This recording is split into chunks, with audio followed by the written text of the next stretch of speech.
Entonces los apóstoles se juntaron con Jesús y le contaron todo lo que habían hecho y lo que habían enseñado. Y Jesús les dijo: venid vosotros aparte a un lugar desierto y descansad un poco, porque eran muchos los que iban y venían, de manera que ni aún tenían tiempo para comer. Y se fueron solos en una barca a un lugar desierto, pero muchos los vieron ir y les reconocieron, y muchos fueron allá a pie desde las ciudades y llegaron antes que ellos y se juntaron a él. Y salió Jesús y vio una gran multitud y tuvo compasión de ellos, porque eran como ovejas que no tenían pastor, y comenzó a enseñarles muchas cosas. Y cuando ya era muy avanzada la hora, sus discípulos se acercaron a él diciendo: el lugar es desierto y la hora ya muy avanzada, despídelos para que vayan a los campos y aldeas de alrededor y compren pan, pues no tienen que comer. Respondiendo Jesús les dijo: dadles vosotros de comer. Ellos le dijeron: que vayamos y compremos pan por 200 denarios y les demos de comer. Jesús les dijo: ¿cuántos panes tenéis? Y dividlo. Y al saberlo dijeron: 5 y 2 peces. Déjenme, hago una oración. Señor, venimos delante de tu presencia en este momento, Padre, porque queremos más de ti, Señor. Queremos conocer tu propósito para nuestra vida, Señor. A cada hermano que venga con una carga en su corazón, Señor, sea tu Espíritu Santo aliviando, Señor. Señor, si alguien viene enfermo, Señor, sánalo por el poder de tu Espíritu Santo en este momento, Padre. Señor, si hay alguien que viene, Señor, arrepentido, Señor, sé tú el Dios perdonador y misericordioso. Señor, tócanos a través de tu Espíritu Santo, Señor. Según cada uno de nosotros necesitamos un toque de tu mano, Padre. A través de tu palabra, Señor, de esta enseñanza, te lo pedimos en el nombre de Jesús. Amén.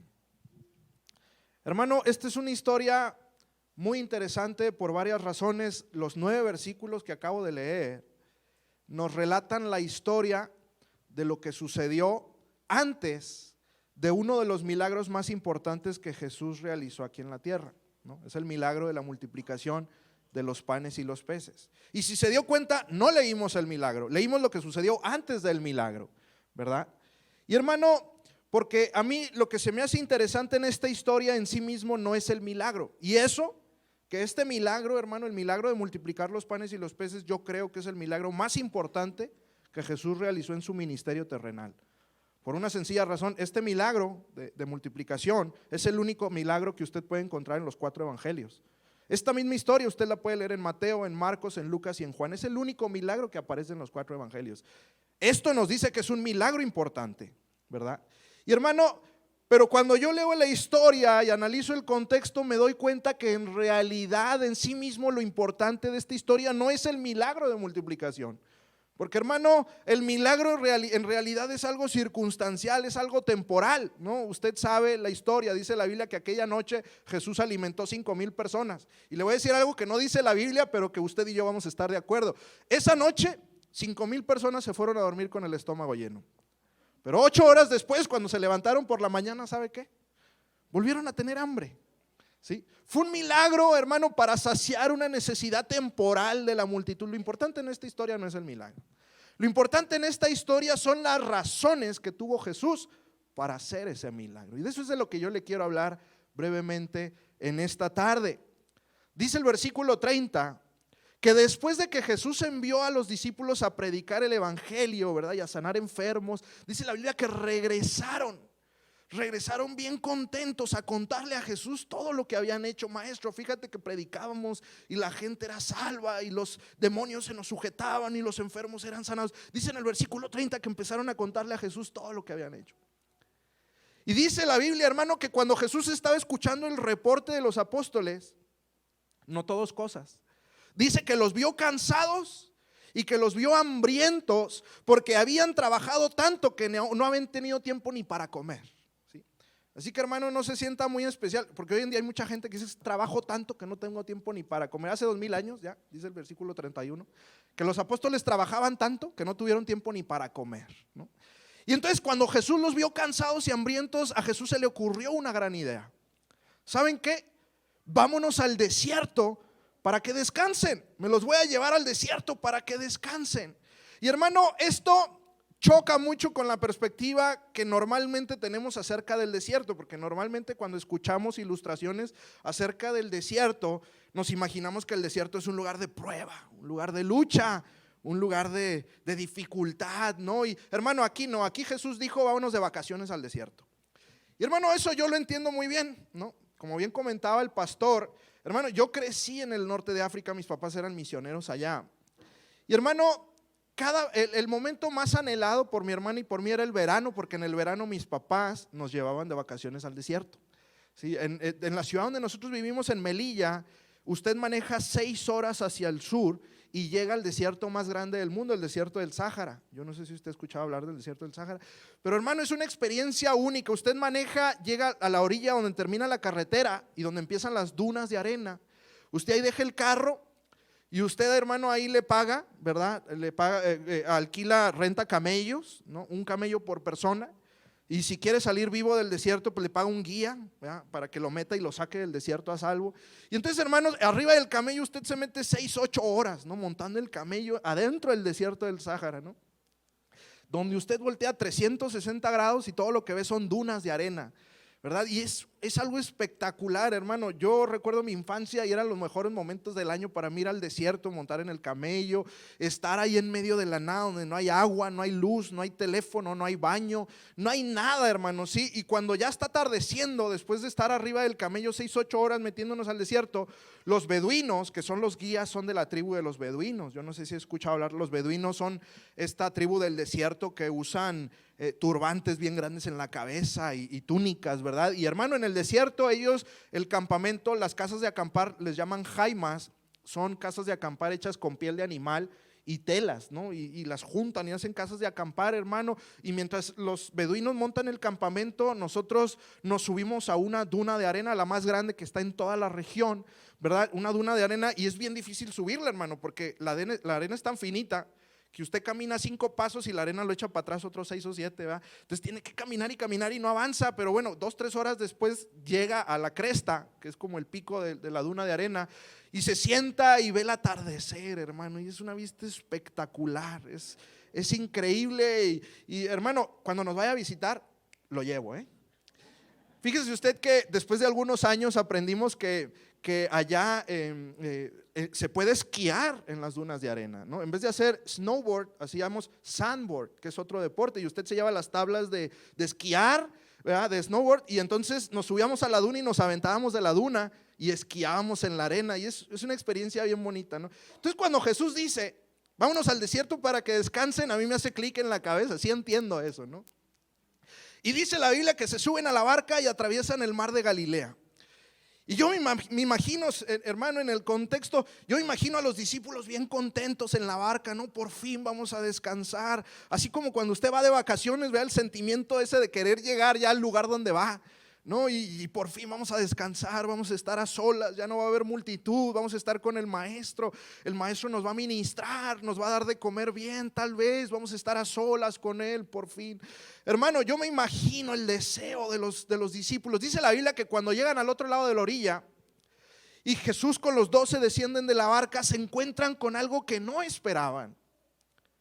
Dice la Biblia que cuando Jesús baja de la barca, se encuentra a las miles de personas que había dejado del otro lado de la orilla, porque el mar de Galilea es como un gran lago. Y entonces mientras Jesús atravesaba el mar, aquellas miles de personas que estaba dejando, que estaban desesperadas y hambrientas, no podían esperar a que Jesús descansase. Entonces dice la Biblia que rodearon el mar mientras Jesús lo atravesaba y llegaron antes que el maestro del otro lado. Y cuando Jesús llega y se baja de la barca, los encuentra de frente a los que había dejado atrás. Y dice la Biblia que, hermano, se sorprende y siente compasión en su corazón porque los vio y eran como ovejas que no tenían pastor. Y en ese momento Jesús cambia de opinión, porque iba al desierto a descansar. Y yo me imagino que le dice a los discípulos, discúlpenme, veníamos a descansar, pero esta gente nos necesita. Así que dice el pasaje que comenzaron a ministrar a la multitud y a sanar enfermos y a predicar el evangelio hasta que se hizo de noche. Y cuando ya es de noche, por ahí se le acerca disimuladamente, ¿verdad?, un discípulo, y me imagino que le toca el hombro y le dice, maestro, ya es tarde Y ya no por nosotros que estamos cansados y hambrientos y pensamos que veníamos de vacaciones al desierto, ya no por nosotros. La gente es la que está cansada, la gente es la que tiene hambre. Despídelos para que vayan a los campos y aldeas de alrededor y compren pan, porque no tienen que comer. Y en ese momento, bajo esas circunstancias, en ese contexto, Jesús voltea con los 12, los señala con el dedo y les dice: no es necesario que los despida, dadles vosotros de comer. Hermanos, los discípulos, yo me imagino, se asustan. Maestro, ¿cómo le vamos a hacer? Felipe le dice: maestro, ni con 200 denarios alcanzaríamos a darle de comer a esta gente. Son miles de personas, no tenemos los recursos. No es que estemos cansados, no es que nosotros mismos tengamos hambre, es que no tenemos cómo cumplir esta tarea que nos estás asignando. Hermano, pero aún así Jesús les dijo: dadles vosotros de comer. La primera pregunta que yo me hago cuando leo esta historia es: ¿que Jesús no sabía lo que estaba pasando? ¿Que Jesús vivía en una dimensión paralela? De esas que están ahorita de moda en Marvel, ¿verdad? Dimensiones paralelas. ¿Que Jesús no entendía la realidad de lo que estaba pasando ahí? Claro que Jesús sabía, claro que Jesús sabía que eran 5,000 personas. Claro que Jesús sabía que no tenían recursos para alimentar a esa gente. Jesús sabía que los discípulos estaban cansados. Jesús sabía que los discípulos tenían hambre y tenían la expectativa de descansar en el desierto. Jesús sabía que eran miles de personas las que estaban hambrientas. Y aún así voltea con los 12 y les dice: dadles de comer. La segunda pregunta que yo me hago es: si Jesús ya sabía lo que estaba pasando, entonces ¿por qué le manda a la multitud? ¿Por qué le manda a los 12, que alimenten a esa gente? ¿Por qué lo hace? ¿Cuál es la razón? Bueno, hermano, gracias a Dios que la Biblia sí lo aclara. Si leemos esta misma historia en el Evangelio de Juan, en el Evangelio de Juan dice la Biblia claramente que Jesús mandó a los 12 a alimentar a la multitud para probarlos, porque Jesús ya sabía en su corazón que él iba a hacer un milagro de multiplicación. Jesús les mandó a hacer algo no esperando que pudieran hacerlo, los estaba probando, porque ya Jesús sabía que él iba a ser el que iba a resolver el problema. Hermano, esta historia que les acabo de leer y les acabo de relatar en mis propias palabras es una historia que sigue sucediendo en el año 2023 en el que estamos. Yo estoy convencido, yo estoy seguro, no tengo duda, de que la gran comisión, de que la tarea de predicar el evangelio en todo el mundo, la tarea de predicar el evangelio en los 192 países que hay en el planeta, en los 7,000 idiomas que hay, yo estoy convencido que esa asignación que el Señor nos dio es una prueba que el Señor le está poniendo a la iglesia. El Señor sabe que como iglesia no tenemos la estrategia ni los recursos para cumplir con la tarea de la gran comisión. Se lo voy a decir literalmente: la tarea de la gran comisión es una tarea imposible de realizar para la iglesia.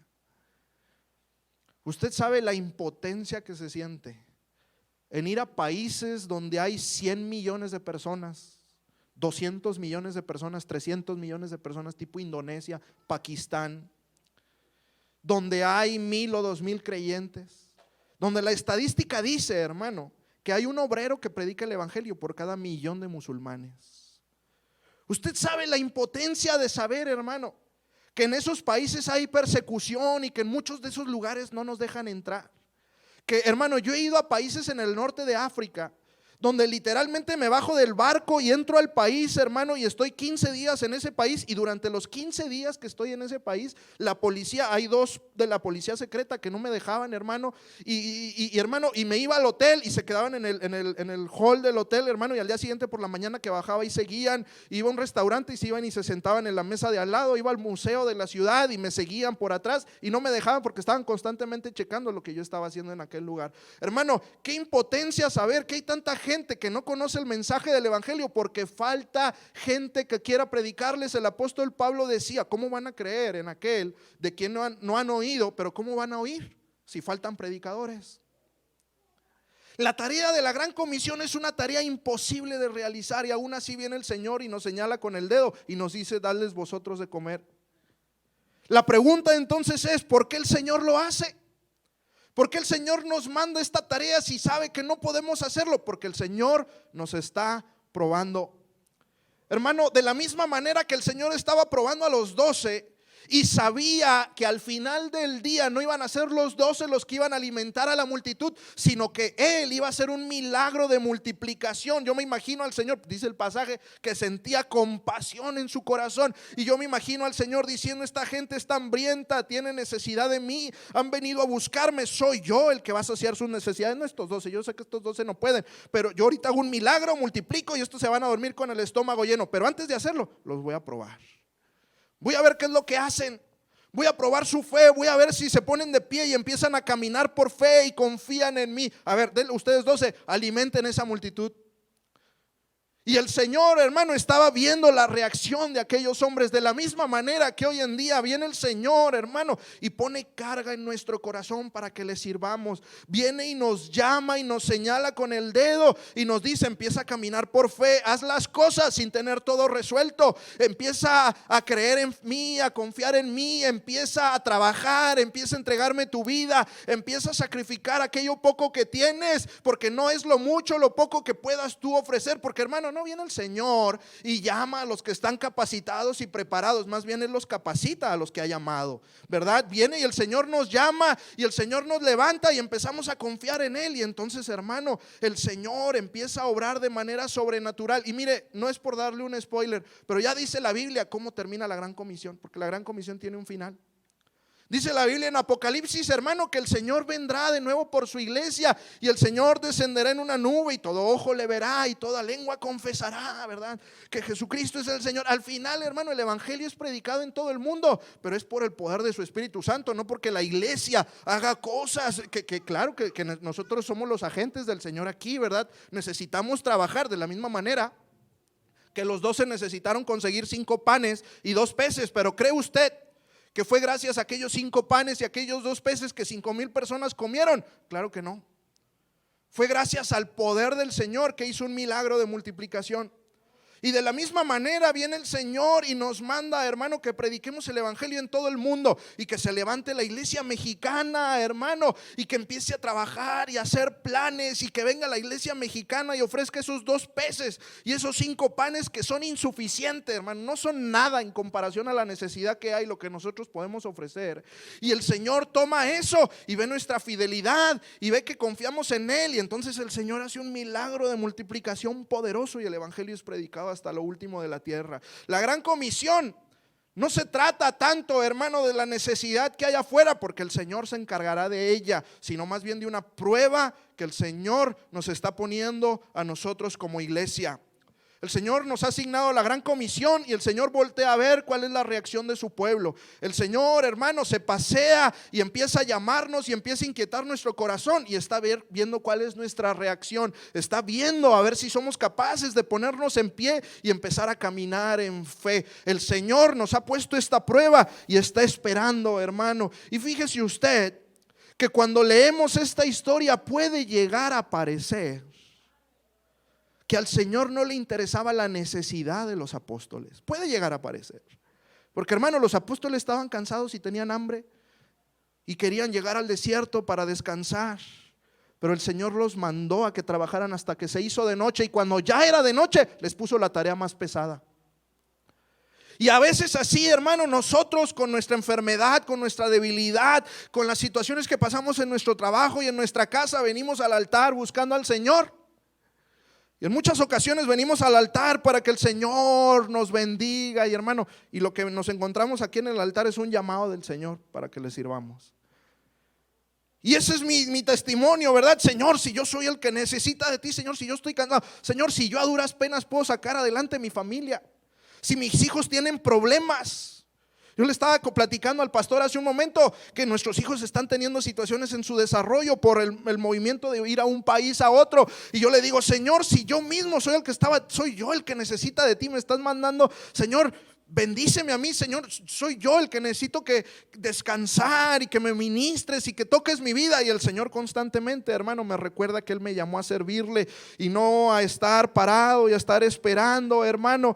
Y cuando leo esta historia puede llegar a parecer lo mismo, que el Señor no se interesa. Pero mire, le voy a decir algo que tampoco dice la Biblia, pero también va a estar de acuerdo conmigo.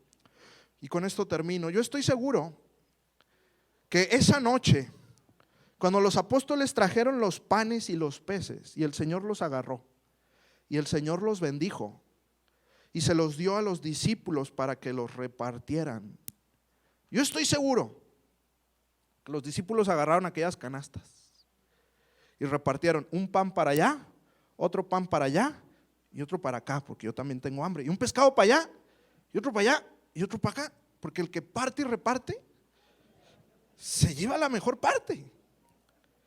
Y yo estoy seguro que de ese milagro de multiplicación de panes y peces, hermano, 5,000 comieron, pero también aquellos 12 que estaban hambrientos.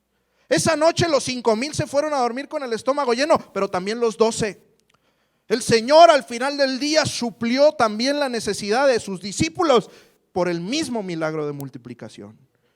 Y hermano, ¿sabe qué? A pesar de nuestras necesidades y de nuestras insuficiencias y de las situaciones que usted sabe que está pasando y que a veces usa como excusa para no servirle al Señor, el Señor está esperando que le sirvamos a pesar de esas circunstancias, que nos comprometamos con Él y empecemos a dar pasos de fe, y al final del día el Señor se encargará de nosotros. El Señor no va a dejar que nos vayamos a dormir con el estómago vacío.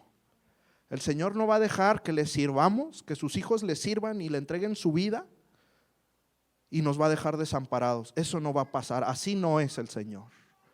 El Señor nos va a bendecir, y no porque lo digo yo, sino porque Él lo promete en su palabra. El Señor estará con sus hijos, con sus discípulos. El Señor los sirve, el Señor los prueba, el Señor los pone a prueba su fe.